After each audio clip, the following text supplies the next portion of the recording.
Okay, welcome to tutorial 4 of modeling the bolt, and in this tutorial we are going to prepare the nut and the screw for 3D printing. So without further ado, let's move on. What you're going to do here is right click on the screw and you're going to look for this. It says save as STL. This is a file type that the 3D printer software requires, and we'll click there and a little window pops up. If in your window, like you really don't have to do anything here, but if in your window a send to 3D print utility is checked, you'll see some extra options down here. We don't want any of this right now. We don't want to send it to another piece of software directly. So unclick that, or make sure it's unclicked, and then just push OK. You should get a file window show up here. You should be saving to a place on your computer. In this case, I recommend Documents and Drafting 10. You've set this folder up, and we're going to save it. It says screw STL. I've already done it, so you can see it's already there. So I'll hit save again. It'll say, do you want to replace it? Sure. So that's that. You do the same with the nut. Just repeat the process. Save as STL. So I right click on it, and then it pops this up. Push OK, and we'll save the nut. And sure, I'll replace the one I have. Now, when that's done, what you're going to do is you're going to look on your computer's desktop for Tinkerine Suite. If you don't see it here, you might have to search for it down in your search window.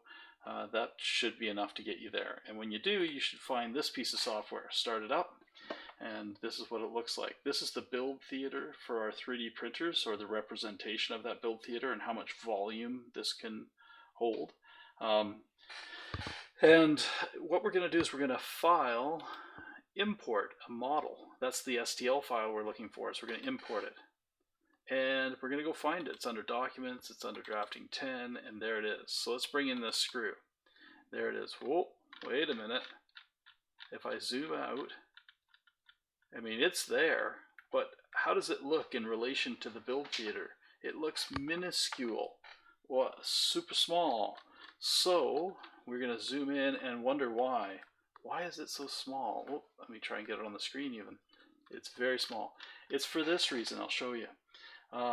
In Fusion, I'm working in what unit? Under Document Settings, under Units, I'm in inches.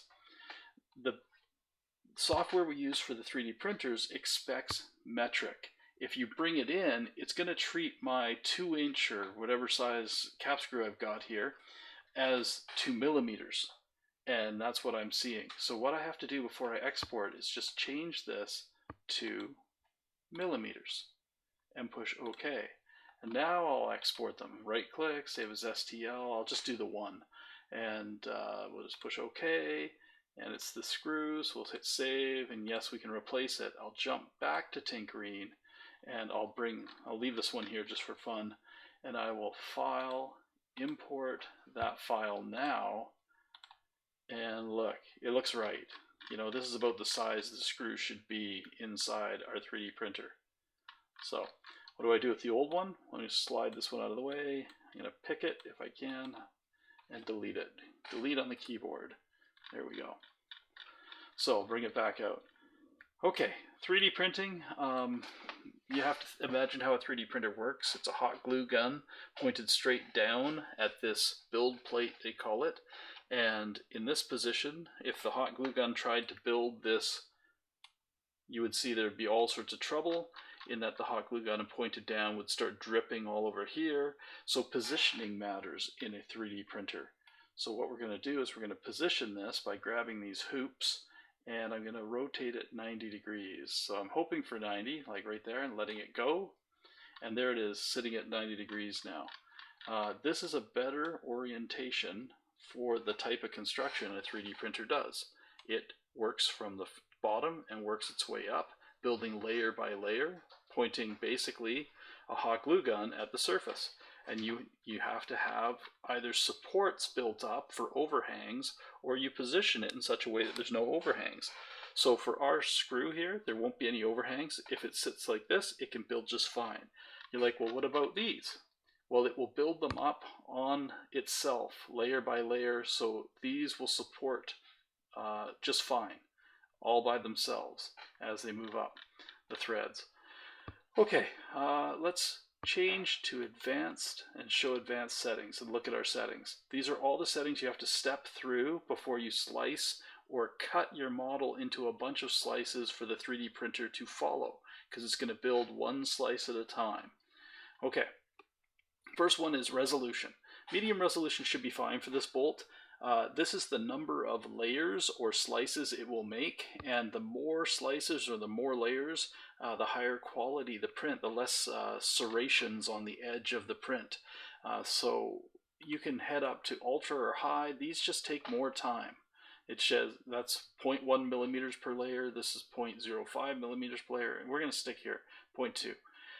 You want to find a balance between acceptable time and acceptable quality. The next one is infill. Just keep it as sparse. That's all we need for this. And this is, as it says, the crisscrossing that's inside this. This isn't built solid plastic. It's built with some structure inside. Then we have wall thickness. This is the, as it says, let's go back here and hover over it.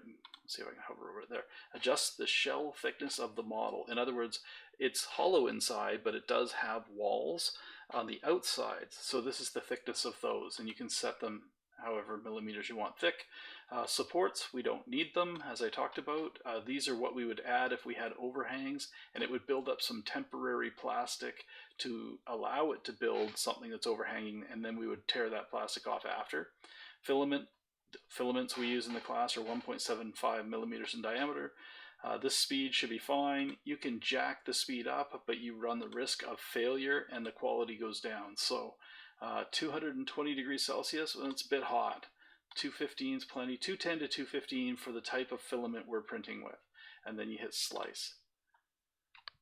Alright, so it's slicing the model, and it's almost done, and it's building it up layer by layer, as you can see. And then if you want to review the slices, there we go. Oh, I'm just moving it around. I got to get my controls down. So panning is middle mouse scroll wheel down and pushing around. Orbiting is right mouse button, and then just pick with your left mouse button. So you can back through all the layers here and back all the way through and see how it's going to build it. I'm going to do this. And then you can see what it's going to do layer by layer. So that's how it's going to build it up. And done. Okay, so it's going to take 4 grams of filament. It should take about 28 minutes to print this, and we can go save for print. And now this is where you would grab an SD card out of one of the printers. You'd put it in your SD card slot on the left side of your computer. Be careful, make sure it goes in properly. Don't jam it in the wrong way. And then you can click on this and save it to the card, and then you can take it straight to the printer. That's it for this video.